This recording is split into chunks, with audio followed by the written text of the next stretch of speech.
ಥರದಲ್ಲಿ ಇಶ್ಯೂ ಮಾಡ್ತಾರೆ.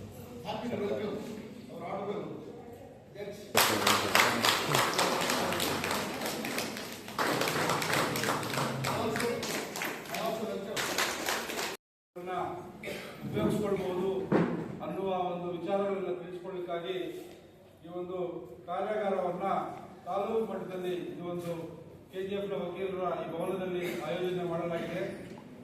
ಈ ಒಂದು ಸಭೆಗೆ ತಮ್ಮನ್ನೆಲ್ಲ ಕರೆಸಿರ್ತಕ್ಕಂಥ ಉದ್ದೇಶ ತಮ್ಗೆಲ್ಲರೂ ಕೂಡ ಇರತಕ್ಕಂತಹ ಹಕ್ಕುಗಳು ಮತ್ತು ತಮಗೆ ಇರತಕ್ಕಂತಹ ಸೌಲಭ್ಯಗಳ ಬಗ್ಗೆ ಎಲ್ಲಿ ಯಾವ ರೀತಿ ಪಡಿಬಹುದು ಅನ್ನೋದನ್ನ ಹೇಳೋದಕ್ಕಾಗಿ ಇವತ್ತೊಂದು ದಿನ ಕಾರ್ಯಾಗಾರವನ್ನು ಹಮ್ಮಿಕೊಂಡಿದ್ದಾರೆ.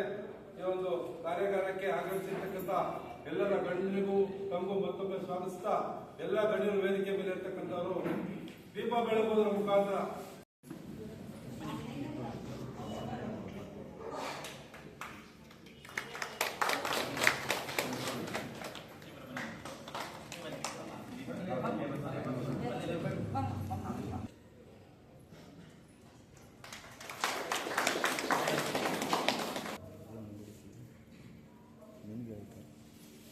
ಸಂಘಟಿತ ವಲಯ, ಇನ್ನೊಂದು ಅಸಂಘಟಿತ ವಲಯ.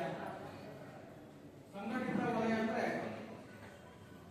ಅವರದೇ ಆದಂತಹ ಒಂದು ಸಂಘಟನೆಗಳಿರುತ್ತೆ. ಅಂದ್ರೆ ಟ್ರೇಡ್ ಯೂನಿಯನ್ ಅಂತ ಹೇಳ್ತಾರೆ. ಮುಂದೆ ಆ ಟ್ರೇಡ್ ಯೂನಿಯನ್ ಮುಖಾಂತರ ತಮ್ಮ ಅಹವಾಲುಗಳನ್ನು ಇಟ್ಟಿರ್ತಾರೆ. ಕೊಡಬೇಕಾದಂತ ಪಿಂಚಣಿ ಇರ್ಬೋದು, ಇನ್ಕ್ರಿಮೆಂಟ್ ಇರ್ಬೋದು, ಅಥವಾ ಹಬ್ಬದ ಭತ್ಯೆಗಳಿರ್ಬೋದು, ವಿಶೇಷ ಭತ್ಯೆಗಳಿರ್ಬೋದು, ರಜೆಗಳ ಬಗ್ಗೆ ಒಂದು ನಿರ್ಧಾರವನ್ನ ತಗೊಳ್ತಾರೆ. ಅಲ್ಲಿ ಕಾರ್ಮಿಕರನ್ನ ಟ್ರೇಡ್ ಯೂನಿಯನ್ ನ ಸದಸ್ಯರು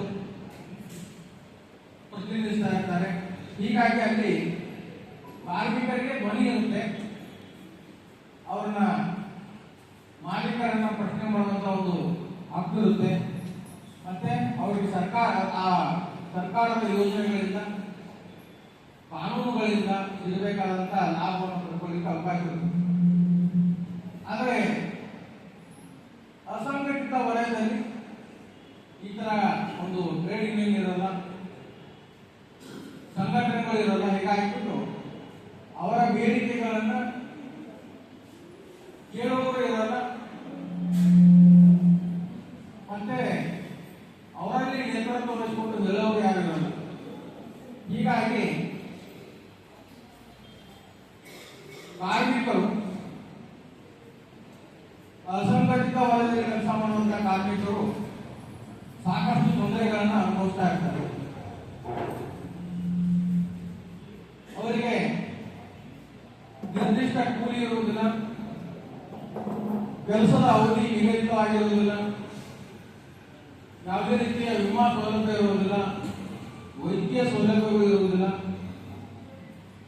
ಮುಂದೆ ಇವತ್ತು ಕೆಲಸ ಬೇಡಾದ್ರೆ ಬರಬೇಡ ಅಂತಂದ್ರೆ ಅವರು ಹೋಗ್ಲಿಕ್ಕೆ ಬರುವುದಿಲ್ಲ. ಯಾವಾಗ ಬೇಕಾದಾಗ ಅವ್ರನ್ನ ತೆಗೆದು ಹಾಕುವಂತ ಒಂದು ವ್ಯವಸ್ಥೆ ಈ ಅಸಂಘಟಿತ ವಲಯದಲ್ಲಿ ನಾವು ನೋಡಬಹುದು. ನಮ್ಮ ದೇಶದ ಸುಮಾರು ಭಾಗ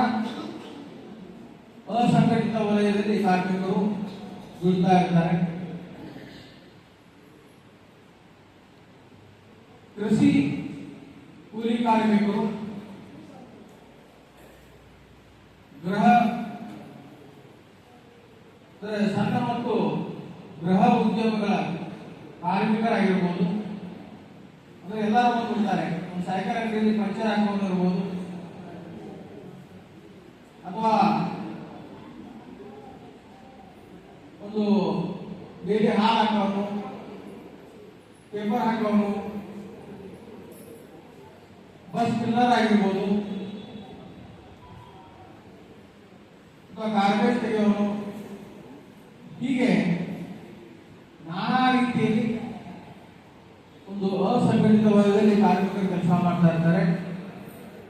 ಅವರಿಗೆ ಕೂಡ ಸಾಕಷ್ಟು ಕಾನೂನುಗಳಿವೆ, ಅನುಕೂಲತೆಗಳಿವೆ. ಅವುಗಳ ಬಗ್ಗೆ ನಾವು ತಿಳ್ಕೊಳ್ಳೋದು ಬಹಳ ಮುಖ್ಯ ಇದೆ.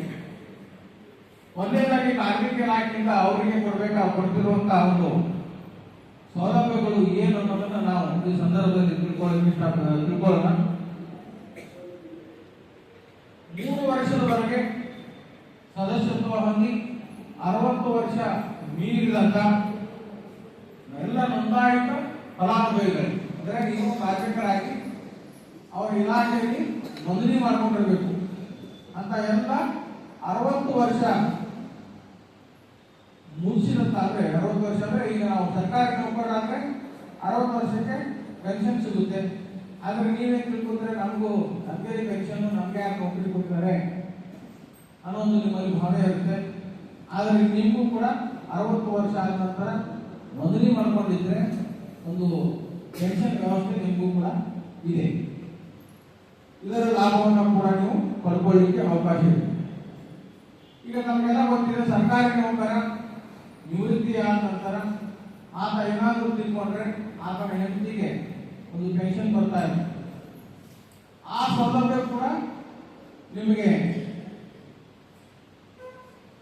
ಇದೆ. ಒಂದೇನು ಕಂಡೀಷನ್ ಅಂದ್ರೆ ನೀವು ನೋಂದಾಯಿತ ಆಗಿರಬೇಕು, ನಿಮ್ಮ ಹೆಸರನ್ನು ನೋಂದಣಿ ಮಾಡ್ಕೋಬೇಕು ಕಾರ್ಮಿಕ ಇಲಾಖೆಯಲ್ಲಿ. ಮುಂದೆ ಸ್ವಲ್ಪ ವಂತಿಗೆನ ಕಟ್ತಾ ಇರಬೇಕು. ಅಂದ್ರೆ ನಿಮ್ದು ಫಂಡ್ಸ್ ಇದನ್ನ ಸ್ಯಾಲರಿಯಿಂದ ಡಿಡಕ್ಷನ್ ಮಾಡಿ ಸ್ವಲ್ಪ ಅಮೌಂಟ್ ಅನ್ನ ಕಟ್ತಾ ಇದ್ರೆ 60 ವರ್ಷ ಆದ ನಂತರ ನಿವೃತ್ತಿ ಅಂದ್ರೆ ನಿಮಗೊಂದು ನಿವೃತ್ತಿ ಅಂತಾನೆ ತಿಳ್ಕೋಬಹುದು. ಅವಾಗ ತೀರ್ಕೊಂಡ್ಬಿಟ್ರೆ ಒಂದು ಪೆನ್ಷನ್ ವ್ಯವಸ್ಥೆ ಕೂಡ ಅವರ ಕುಟುಂಬದವರಿಗೆ ಮಾಡಿಕೊಡಲಾಗಿದೆ.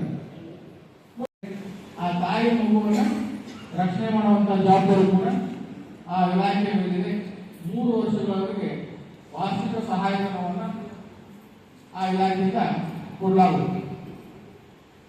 ಇನ್ನು ಪ್ರಧಾನಮಂತ್ರಿ ಶ್ರಮಯೋಗಿ ಮಾನ್ಧನ ಅಂತ ಒಂದು ಯೋಜನೆ ಇದೆ, PMSYM ಅಂತ ಕರೀತಾರೆ ಅದಕ್ಕೆ.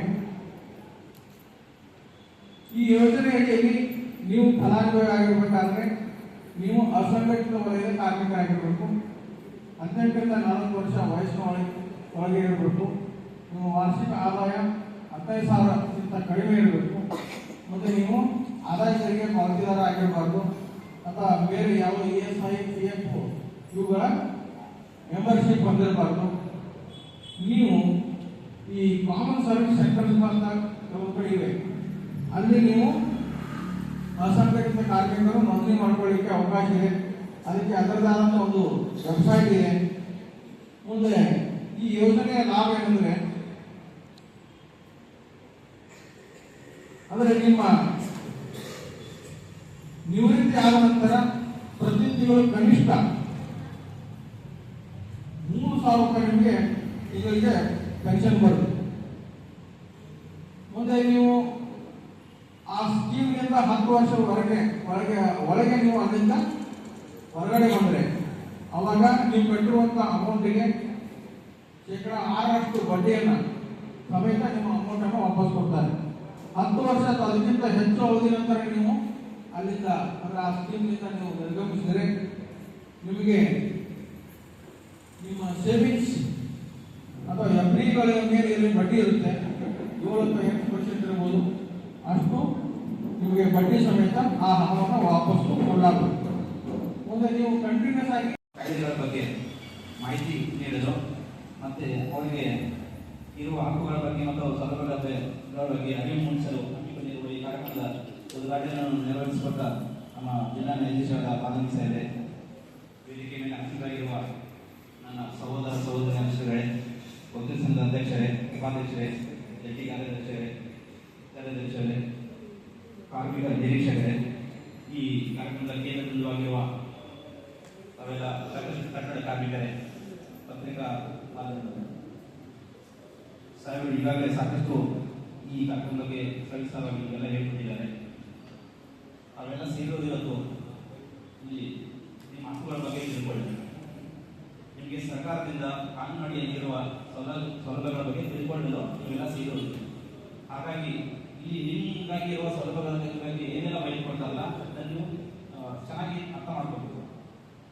ಯಾಕೆ ನೀವೇ ಫಲಾನುಭವಿಗಳು, ಅದಕ್ಕೆ ನೀವು ನಿಮ್ಮ ಹಕ್ಕುಗಳನ್ನು ತಿಳ್ಕೊಂಡ್ರೆ ಸೌಲಭ್ಯಗಳನ್ನು ಪಡ್ಕೋಬಹುದು. ಅದಕ್ಕಾಗಿ ನಿಮ್ಗಿರುವ ಸೌಲಭ್ಯಗಳ ಬಗ್ಗೆ ಸವಿಸ್ತಾರವಾಗಿ ಸಾಹೇಬರು ಹೇಳ್ಕೊಟ್ಟಿದ್ದಾರೆ. ಆದರೂ ಇನ್ನೂ ಸವಿಸ್ತಾರವಾಗಿ ಹೇಳ್ಕೊಳ್ಳಲು ಕಾರ್ಮಿಕ ನಿರೀಕ್ಷಕರು ಹಾಜರಿದ್ದಾರೆ. ಅವರು ಇದರ ಬಗ್ಗೆ ನಿಮಗೆ ತುಂಬ ಡೀಟೇಲ್ ಆಗಿ ಹೇಳ್ತಾರೆ. ಅದನ್ನೆಲ್ಲ ತಿಳ್ಕೊಬೇಕಂತ ಇದೆ. ನೋಡಿ, ಕಟ್ಟಡ ಕಾರ್ಮಿಕರು ನಮ್ಮ ದೇಶಕ್ಕೆ ಬೆನ್ನೆಲುಬು ಇದ್ದಂಗೆ. ಅವರಿಂದಲೇ ನಮ್ಮ ದೇಶದ ಬೆಳವಣಿಗೆ ಅಭಿವೃದ್ಧಿ ಸಾಧ್ಯ. ಯಾಕಂದ್ರೆ ಒಂದು ದೇಶ ನಿರ್ಮಾಣವಾಗಬೇಕಂತಂದ್ರೆ ನಗರ, ಪಟ್ಟಣ ಪ್ರದೇಶಗಳು ನಿರ್ಮಾಣವಾಗುತ್ತೆ. ಆ ಪಟ್ಟಣ, ನಗರ ಪ್ರದೇಶಗಳು ನಿರ್ಮಾಣವಾಗೋದು ಕಟ್ಟಡ ಕಾರ್ಮಿಕರು. ಒಳ್ಳೊಳ್ಳೆ ಬಿಲ್ಡಿಂಗ್ಸ್ ಆಗಿರ್ಬೋದು, ಇದೆಲ್ಲ ನಿರ್ಮಾಣ ಆಗ್ಬೇಕಂತಂದ್ರೆ ಕಟ್ಟಡ ಕಾರ್ಮಿಕರ ಶ್ರಮ. ಒಬ್ಬ ವ್ಯಕ್ತಿಗೆ ಜೀವಿಸಲು ತೀರಾವಶ್ಯಕತೆ ಇರುವ ಸಾಮಗ್ರಿಗಳನ್ನು ಕೊಡಮಾಡುವುದು ಕಟ್ಟಡ ಕಾರ್ಮಿಕರು.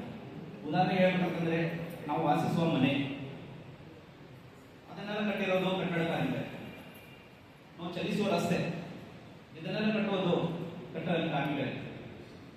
ಏನಾದ್ರು ನಮಗೆ ಆರೋಗ್ಯ ಸಮಸ್ಯೆ ಆದರೆ ನಾವು ಹೋಗೋದು ಆಸ್ಪತ್ರೆಗೆ, ಅದು ಕಟ್ಟೋದು ಕಟ್ಟಡ ಕಾರ್ಮಿಕರು. ನಾವು ಓದಿರುವ ಶಾಲೆಗಳು, ನಮ್ಮ ಮಕ್ಕಳು ಓದುತ್ತಿರುವ ಶಾಲೆಗಳು, ಅದೆಲ್ಲ ಕಟ್ಟಿರೋದು ಕಟ್ಟಡ ಕಾರ್ಮಿಕರು. ಹಾಗಾಗಿ ಒಂದು ಕಟ್ಟಡ ಕಾರ್ಮಿಕರ ಪಾತ್ರ ತುಂಬಾ ಮುಖ್ಯವಾಗಿದೆ ಈ ದೇಶ ನಿರ್ಮಾಣದಲ್ಲಿ. ಕಟ್ಟಡ ಕಾರ್ಮಿಕರಂದ್ರೆ ನಿಮ್ದು ರೋಲು ತುಂಬಾ ದೊಡ್ಡದಾಗಿದೆ. ಅದಕ್ಕಾಗಿ ಸರ್ಕಾರ ನಿಲ್ಲಿಸೋದಾಗಿ ತುಂಬಾ ಸೌಲಭ್ಯಗಳನ್ನು ಮಾಡಿಕೊಟ್ಟಿದೆ. ನಿಮ್ಗೆ ಏನೂ ಸಮಸ್ಯೆ ಆಗಬಾರ್ದು. ನೋಡಿ, ಒಳ್ಳೊಳ್ಳೆ ದೊಡ್ಡ ಬ್ರಿಡ್ಜಸ್ ಕಟ್ತಾರೆ, ಡ್ಯಾಮ್ಸ್ ಕಟ್ತಾರೆ. ಅದಕ್ಕೆಲ್ಲ ಕಟ್ಟಡ ಕಾರ್ಮಿಕರ ಕಾರಣ. ಇಷ್ಟೆಲ್ಲ ಪ್ರಾಮುಖ್ಯತೆ ಇದ್ದರೂ ಸಹ ಕಟ್ಟಡ ಕಾರ್ಮಿಕರಿಗೆ ಅವರು ತುಂಬಾ ಸಮಸ್ಯೆಗಳನ್ನು ಎದುರಿಸ್ತಿದ್ದಾರೆ. ಉದಾಹರಣೆಗೆ ಹೇಳ್ಬೇಕಂತಂದ್ರೆ ಅನ್ಸೇಫ್ ವರ್ಕಿಂಗ್ ಕಂಡೀಷನ್ಸ್. ಅವ್ರು ಕೆಲಸ ಮಾಡುವ ಜಾಗದಲ್ಲಿ ಅವರಿಗೆ ಸುರಕ್ಷತೆ ಇಲ್ಲ. ಕಟ್ಟಡ ಕಾರ್ಮಿಕರಂತಂದ್ರೆ ಗಾಡಿ ಕೆಲಸ ಮಾಡೋರು ಇರ್ಬೋದು, ನಮಗೆಲ್ಲ ಗೊತ್ತು. ಗಾಡಿ ಕೆಲಸ ಮಾಡೋರು, ಪೇಂಟಿಂಗ್ ಕೆಲಸ ಮಾಡೋರು, ಟೈಲ್ಸ್ ವರ್ಕ್ ಮಾಡೋರು, ಎಲೆಕ್ಟ್ರಿಷಿಯನ್, ಪ್ಲಂಬಿಂಗ್ ಕೆಲಸ, ಇಂಥ ಹಲವಾರು ಕೆಲಸಗಳನ್ನು ಮಾಡೋರು ಎಲ್ಲರೂ ಕಟ್ಟಡ ಕಾರ್ಮಿಕರು. ಕಟ್ಟಡ ಕಾರ್ಮಿಕರು ಎಲ್ಲಿ ಕೆಲಸ ಮಾಡ್ತಿರ್ತಾರೆ? ಒಂದು ಮನೆ ಕಟ್ಟುವಾಗ, ಬಿಲ್ಡಿಂಗ್ ಕಟ್ಟುವಾಗ ದೊಡ್ಡ ಬಿಲ್ಡಿಂಗ್ಸ್ ಎಲ್ಲ ಕಟ್ತಾರೆ. ಅವರಿಗೆ ಅಲ್ಲಿ ಒಂದು ಸುರಕ್ಷತಾ ಕ್ರಮಗಳನ್ನು ಕೈಗೊಂಡಿರಲಾಗುತ್ತದೆ. ಎಷ್ಟೋ ದುರ್ಘಟನೆಗಳನ್ನು ನಾವು ನೋಡ್ತೀವಿ. ಆಕ್ಸಿಡೆಂಟ್, ಮನೆ ಕಟ್ಟುವಾಗ ಮೀನಿದ್ದು ಸತ್ತೋಗಿರೋದು, ಇಲ್ಲ ಕೈಕಾಲು ಕಳ್ಕೊಂಡೋದು ತುಂಬಾ ಕಡೆ ನೋಡಿದೆ. ಅವರಿಗೆ ಪ್ಲೇಸು, ವರ್ಕಿಂಗ್ ಪ್ಲೇಸು ಸೇಫ್ ಆಗಿಲ್ಲ. ಇದೊಂದು ತುಂಬಾ ದೊಡ್ಡ ಸಮಸ್ಯೆ ಎದುರಿಸ್ತಾ ಇದೆ. ಇನ್ನೊಂದು ಸಮಸ್ಯೆ ಏನಂತಂದ್ರೆ, ಈ ತರ ಘಟನೆ ಏನು ನಡೆಯಲಿಲ್ಲ ಅಂತಂದ್ರೆ ಇನ್ನೊಂದು ಸಮಸ್ಯೆ ಅವರಿಗೆ ಆರೋಗ್ಯದ ಸಮಸ್ಯೆ. ಅವರೆಲ್ಲ ಕೆಲಸ ಮಾಡೋದೆಲ್ಲ ಡಸ್ಟ್, ಧೂಳಲ್ಲಿ ಕೆಲಸ ಮಾಡ್ತಾರೆ. ಇವೆಲ್ಲ ಮಾಡ್ತಾರೆ. ಅದಕ್ಕೇನೋ ಒಂದು ಮಣ್ಣಲ್ಲಿ, ಸಿಮೆಂಟ್ ಅಲ್ಲಿ, ಮತ್ತೆ ಸ್ಯಾಂಡ್ ಅಲ್ಲಿ, ಮಣ್ಣಲ್ಲಿ ಅದೊಂದು ಸಿಲಿಕ್ ಅಂತ ಏನೋ ಡಸ್ಟ್ ಬರುತ್ತೆ. ಅದು ಸಿಲಿಕ್ ಏನೋ ಮರ್ತೊಯ್ದವ್ರಿಗೆ ಆ ಡಸ್ಟ್ ಇರುತ್ತೆ. ಅದರಿಂದ ಅವರ ಶ್ವಾಸಕೋಶಕ್ಕೆ ಪರಿಣಾಮ ಬರುತ್ತೆ. ಅದಾಗಿರ್ಬೋದು, ಅಸ್ಬೆಸ್ಟಸ್ ಶೀಟ್ಸ್ ಗೊತ್ತಲ್ಲ ನಿಮಗೆ, ಅದರಿಂದ ಬರೋ ಧೂಳಿನಿಂದಲೂ ಅವರ ಲಂಗ್ಸ್ಗೆ ಎಲ್ಲ ಪ್ರಾಬ್ಲಮ್. ಇದರಿಂದ ತುಂಬಾ ಸಮಸ್ಯೆಯನ್ನು ಎದುರಿಸ್ತಾ ಇದ್ದಾರೆ. ಅದಕ್ಕಿಂತ ಮುಖ್ಯವಾಗಿ ಕಡಿಮೆ ಕೂಲಿ, ಲೋ ವೇಜಸ್. ಕೆಲಸ ಮಾಡೋದು ತುಂಬಾ ಜಾಸ್ತಿ ಅವರು, ಆದರೆ ಅವ್ರಿಗೆ ಸಿಗೋದು ಕೂಲಿ ತುಂಬಾ ಕಡಿಮೆ. ಅದರಲ್ಲಿ ಭೇದವಾಗುತ್ತೆ ತಾರತಮ್ಯ. ಹೆಣ್ಮಕ್ಳಿಗೆ ಒಂದು ಕೂಲಿ ಬೇರೆ, ಗಂಡ್ಮಕ್ಳಿಗೆ ಒಂದು ಕೂಲಿ ಬೇರೆ. ಗಂಡಸರಿಗೆ ಬೇರೆ, ಮಹಿಳೆಯರಿಗೆ ಬೇರೆ. ಗಂಡಸರಿಗೆ ಜಾಸ್ತಿ ಕೂಲಿ ಕೊಡ್ತಾರೆ, ಮಹಿಳೆಯರಿಗೆ ಕಡಿಮೆ. ಇಷ್ಟೆಲ್ಲ ಸಮಸ್ಯೆಗಳನ್ನು ಎದುರಿಸ್ತಾ ಇದ್ದಾರೆ ನಮ್ಮ ಕಟ್ಟಡ ಕಾರ್ಮಿಕರು. ಅವ್ರು ಸಂಬಂಧಪಟ್ಟಂತೆ ತುಂಬಾ ಕಾನೂನುಗಳಿವೆ. ಇದರ ಬಗ್ಗೆ ಅವ್ರಿಗೆ ಮಾಹಿತಿ ಇಲ್ಲ. ಉದಾಹರಣೆಗೆ ಒಂದು ಕಾನೂನು ಹೇಳ್ಬೇಕಂತಂದ್ರೆ ಮಿನಿಮಮ್ ವೇಜಸ್ ಆಕ್ಟ್, ಕನಿಷ್ಠ ವೇತನ ಕಾಯ್ದೆ. ಆ ಕಾನೂನು ಅಡಿಯಲ್ಲಿ ಕೆಲವೊಂದು ಕೆಲಸಗಳಿಗೆ ಇಂತಿಷ್ಟೇ ವೇತನ, ಕೂಲಿ ಅಂತ ಹೇಳಿ ನಿರ್ಧಾರ ಮಾಡಿರ್ತಾರೆ. ಆದ್ರೆ ಆ ಪ್ರಕಾರ ಕಾಂಟ್ರಾಕ್ಟರ್ಸ್ ಇರ್ತಾರಲ್ಲ, ಅವ್ರು ನಡ್ಕೊಳ್ಳಲ್ಲ. ಕಾರ್ಮಿಕರಿಗೂ ಗೊತ್ತಾಗಲ್ಲ ನಮ್ಗೆ ಕೂಲಿ ಎಷ್ಟು ಇರಬೇಕು ಇಂಥ ಕೆಲಸಕ್ಕೆ ಅಂತ. ಆದ್ರೆ ಕಾನೂನು ಹೇಳುತ್ತೆ ಇಂಥ ಕೆಲಸಕ್ಕೆ ಇಷ್ಟೇ ಕೂಲಿ ಕೊಡ್ಬೇಕಂತ ಹೇಳಿ ಫಿಕ್ಸ್ ಮಾಡಿದೆ. ಅದು ಗೊತ್ತಾಗಲ್ಲ. ಅದಕ್ಕಾಗಿ ನೀವು ತಿಳ್ಕೋಬೇಕು ಕಾನೂನು ಮಿನಿಮಮ್ ವೇಜಸ್ ಆಕ್ಟ್. ಇನ್ನೊಂದು ಕಾಯ್ದೆ ಫ್ಯಾಕ್ಟರೀಸ್ ಆಕ್ಟ್, ತುಂಬಾ ಮಹತ್ವದ ಕಾನೂನು. ನೀವು ಕೆಲಸ ಮಾಡುವ ಜಾಗದಲ್ಲಿ ನಿಮಗೆ ಸುರಕ್ಷತೆಯನ್ನು ಕೊಡಬೇಕು. ಕಾಂಟ್ರಾಕ್ಟರ್ಸ್ ಆಗಿರ್ಬೋದು, ಮನೆ ಮಾಲೀಕರಾಗಿರ್ಬೋದು, ನಿಮ್ಗೆ ಏನೋ ನಿಮ್ಮ ಜೀವಕ್ಕೆ, ಪ್ರಾಣಕ್ಕೆ ಹಾನಿ ಆಗಬಾರ್ದಂಗೆ ಒಂದು ನಿಮಗೆ ಸೇಫ್ಟಿ ಪ್ರಿಕಾಷನ್ಸ್ ಎಲ್ಲ ನಿಮಗೆ ಕೊಡಬೇಕು. ಇದರ ಬಗ್ಗೆ ನಿಮ್ಗೆ ಗೊತ್ತಿರಲ್ಲ, ನಿಮ್ಗೆ ಕಾನೂನು ಗೊತ್ತಿಲ್ಲ ಅಂದ್ರೆ ನೀವು ಪ್ರಶ್ನೆ ಮಾಡಕ್ ಬರಲ್ಲ. ಈ ಕೆಲಸಕ್ಕೆ ಮೇಲೆ ಎತ್ತರದಲ್ಲಿ ಏನಾದ್ರು ಕೆಲಸ ಮಾಡುವಾಗ ಕಂಪಲ್ಸರಿ ಹೆಲ್ಮೆಟ್ ಕೊಡ್ಬೇಕು ನಿಮಗೆ. ಇಂಥವೆಲ್ಲ ಸೇಫ್ಟಿ ಮೆಜರ್ಸ್ ಇದ್ದಾವೆ. ಮಾಸ್ಕ್ ಇರ್ಬೋದು, ಅದನ್ನು ಪ್ರೊವೈಡ್ ಮಾಡಬೇಕು. ಕಾಸ್ಟ್ಯೂಮ್ ಇರ್ಬೋದು, ಬೇರೆ ಬೇರೆ ಕೆಲಸಕ್ಕೆ ಇದೆಲ್ಲ ನಿಮ್ಗೆ ಗೊತ್ತಿಲ್ಲ ಅಂದರೆ ನೀವು ಕೇಳೋದೇ ಇಲ್ಲ. ಆವಾಗ ನೀವೇ ಪ್ರಾಬ್ಲಮ್ ಮಾಡ್ಕೊತೀರ. ಏನೋ ಕೆಲಸ ಮಾಡುವಾಗ ಏನೋ ಇಂಜುರಿ ಆಗುತ್ತೆ, ಇಲ್ಲ ಹೆಲ್ತ್ ಸಮಸ್ಯೆ ಆಗುತ್ತೆ, ಇದು ನೀವು ತಿಳ್ಕೋಬೇಕು. ಇನ್ನೊಂದು ಕಾನೂನು equal pay for equal work. ಗಂಡಸರಾಗಿರ್ಬೋದು, ಮಹಿಳೆಯರಾಗಿರ್ಬೋದು, ಎಲ್ಲರಿಗೂ ಸಮಾನ ಕೂಲಿ ಇದೆ. ಅವರಿಗೆ ಜಾಸ್ತಿ ಇಲ್ಲ, ಅವರಿಗೆ ಕಡಿಮೆ ಇಲ್ಲ. ಒಂದೇ ತರಹದ ಕೆಲಸ ಮಹಿಳೆ ಮಾಡ್ತಾ ಇದ್ರೆ, ಪುರುಷ ಮಾಡುವಂಥ ಕೆಲಸ ಮಹಿಳೆ ಮಾಡ್ತಾ ಇದ್ರೆ ಅವರು ಸೇಮ್ ಕೂಲಿ ಕೊಡ್ಬೇಕಂತಿದೆ. ಅದನ್ನು ಗೊತ್ತಿರಲ್ಲ, ನೀವು ಪ್ರಶ್ನಿಸಲ್ಲ. ಹೆಣ್ಮಕ್ಳ ನಿಮಗೆ ಕಡಿಮೆ ಕೊಡ್ತಾರೆ, ನೀವು ಸುಮ್ಮನೆ ಬಿಡ್ತೀರ. ಈ ಇಂಥವೆಲ್ಲ ಕಾನೂನುಗಳಿವೆ, ಇವೆಲ್ಲ ತಿಳ್ಕೋಬೇಕು. ಇನ್ನೊಂದು ವಿಶೇಷವಾದ ಕಾನೂನು ಅಂತಂದರೆ ESI, employees state insurance act. ನಿಮ್ಗೆ ಏನಾದರೂ ಆರೋಗ್ಯ ಸಮಸ್ಯೆ ಆದರೆ ಕೆಲಸ ಮಾಡುವಾಗ ಏನಾದರೂ ಅಪಘಾತ ಸಂಭವಿಸಿ ಏನಾದರೂ ಇಂಜುರಿ ಆದರೆ, ಡೆತ್ ಆದರೆ ಅದು ಒಂದು ಬೇರೆ ಪರಿಹಾರಗಳ ಇದೆ. ಇಂಜುರಿ ಏನಾದರೂ ಆದರೆ ನೀವು ಯಾವ್ದಾದ್ರು ಆಸ್ಪತ್ರೆಗೆ ಹೋದರೆ ಚಿಕಿತ್ಸೆಗಾಗಿ ಅಲ್ಲಿ ನಿಮಗೆ ಫ್ರೀಯಾಗಿ ಚಿಕಿತ್ಸೆ ಕೊಡಬೇಕಂತ ಹೇಳಿ ಒಂದು ಕಾನೂನು. ಈ ಎಲ್ಲ ಕಾನೂನುಗಳ ಬಗ್ಗೆ ನೀವು ತಿಳ್ಕೊಳ್ಳೋದು. ಅದಕ್ಕೆ ನೀವು ಇಷ್ಟೆಲ್ಲ ಸಮಸ್ಯೆಯನ್ನು ತಿಳಿಸ್ತಾರೆ. ಇಷ್ಟೆಲ್ಲ ಸಮಸ್ಯೆ ಎಲ್ಲ ಕಡೆ ಇದ್ದೇ ಇರ್ತಾವೆ. ಅದಕ್ಕೆ ಪರಿಹಾರ ಏನು, ನಮ್ಗೆ ಏನು ಆಗ್ತದೋ, ನಮ್ಗೆ ಏನು ಸೌಲಭ್ಯಗಳು ಸರ್ಕಾರದಿಂದ ಇವೆಲ್ಲ ತಿಳ್ಕೊಳ್ಳೋದು. ಅದೇ ಒಂದು ಮುಖ್ಯ ಉದ್ದೇಶದಿಂದ ಇದೊಂದು ಕಾರ್ಯಾಗಾರವನ್ನು ಹಮ್ಮಿಕೊಂಡಿದ್ದೇವೆ. ನಮ್ಮ ಕಾರ್ಮಿಕ ನಿರೀಕ್ಷಕರಿದ್ದಾರೆ, ಇದರ ಬಗ್ಗೆ ತುಂಬ ಹೇಳ್ಕೊಡ್ತಾರೆ. ಅದನ್ನೇ ನೀವು ತಿಳ್ಕೋಬೇಕು. ನಿಮ್ಮ ಸೌಲಭ್ಯಗಳನ್ನು ನೀವು ಪಡ್ಕೋಬೇಕು. ಸಾಹೇಬರು ಇನ್ನೊಂದು ಮಾತು ಹೇಳಿದರು ನಮ್ಮ ಭಾಷಣದಲ್ಲಿ, ನಮ್ಮ ದೇಶದಲ್ಲಿ ಅಸಂಘಟಿತ ಕಾರ್ಮಿಕರು ತುಂಬ ಜನ ಇದ್ದಾರೆ. ಸಂಘಟಿತ ಕಾರ್ಮಿಕರು ಯಾರು ಅಂತ ಹೇಳಿಕೊಟ್ರು. EDN ಇರುತ್ತೆ ಒಂದು, ಅದಕ್ಕೆ ಮೆಂಬರ್ ಆದವರು, ಇದು ದೊಡ್ಡ ದೊಡ್ಡ ಫ್ಯಾಕ್ಟ್ರಿಯಲ್ಲಿ, ಇಂಡಸ್ಟ್ರೀಸಲ್ಲಿ ಎಲ್ಲ ಇರ್ತಾರೆ ಸಂಘಟಿತ ಕಾರ್ಮಿಕರು. ಆದರೆ ಅಸಂಘಟಿತ ಕಾರ್ಮಿಕರು ಯಾರು? Self employed. ನೀವೇ ದಿನ ಒಂದಿನ ಕೆಲಸ ಸಿಗುತ್ತೆ, ಒಂದಿನ ಇಲ್ಲ, ನೀವಾಗಿಯೇ ಹೋಗಿ ಕೆಲಸ ಮಾಡೋದು, ನೀವೆಲ್ಲ ಅಸಂಘಟಿತ ಕಾರ್ಮಿಕರು. ಈ ಅಸಂಘಟಿತ ಕಾರ್ಮಿಕರಿಗೆ ಸ್ವಲ್ಪ ಇದು ವೆಲ್ಫೇರ್ ಮೆಜರ್ಸ್ ಇರೋದು ತುಂಬ ಕಡಿಮೆ. ಆದರೂ ಸರ್ಕಾರ ಕಾನೂನಿಗೆ ತುಂಬ ಸೌಲಭ್ಯವನ್ನು ಕೊಡ್ತಾ ಇದೆ. ಇದನ್ನು ನೀವು ಹೇಗೆ ಪಡ್ಕೋಬೇಕಂತಂದ್ರೆ ನೀವು ರಿಜಿಸ್ಟರ್ ಆಗಬೇಕು. ಈ ಶ್ರಮ ಅಂತ ಒಂದು ಪೋರ್ಟಲ್ ಇದೆ, ಈ ಶ್ರಮ. ಅದರಲ್ಲಿ ನೀವು ಮೆಂಬರ್ಶಿಪ್ ತಗೊಂಡು ಒಂದು ಕಾರ್ಡ್ ಮಾಡಿಸ್ಕೋಬೇಕು. ಆ ಕಾರ್ಡ್ ಮಾಡಿಸಿದ್ರೆ ಮಾತ್ರ ನಿಮಗೆ ಎಲ್ಲ ಸೌಲಭ್ಯಗಳು ಸಿಗೋದು. ಇದರ ಬಗ್ಗೆ ಯಾವ ರೀತಿಯಾಗಿ ಅಪ್ಲೈ ಮಾಡಬೇಕು, ನೀವು ಕಾರ್ಡಿಗೆ ಮೆಂಬರ್ ಆಗಬೇಕು ಅಂತ ಹೇಳಿ ಅದರ ಬಗ್ಗೆ ಎಲ್ಲ ಸರ್ಕಾರಕ್ಕೆ ಹೇಳ್ಕೊಡ್ತಾರೆ. ಮುಖ್ಯವಾಗಿ ನೀವು ಅದನ್ನು ಕಾರ್ಡ್ ಮಾಡಿಸ್ಕೋಬೇಕು. ಮಾಡಿಕೊಂಡು ನಿಮಗೆ ಇರುವ ಸೌಲಭ್ಯಗಳನ್ನೆಲ್ಲ ಪಡ್ಕೋಬೇಕು. ಹಾಗಾಗಿ ಇಷ್ಟಂತೂ ನಾನು ಹೇಳಿದ್ದೇನೆ. ಮುಂದೆ ಸವಿಸ್ತಾರವಾಗಿ ನಿಮಗೆಲ್ಲ ಕಾರ್ಮಿಕ ಹೇಳ್ಕೊಡ್ತಾರೆ.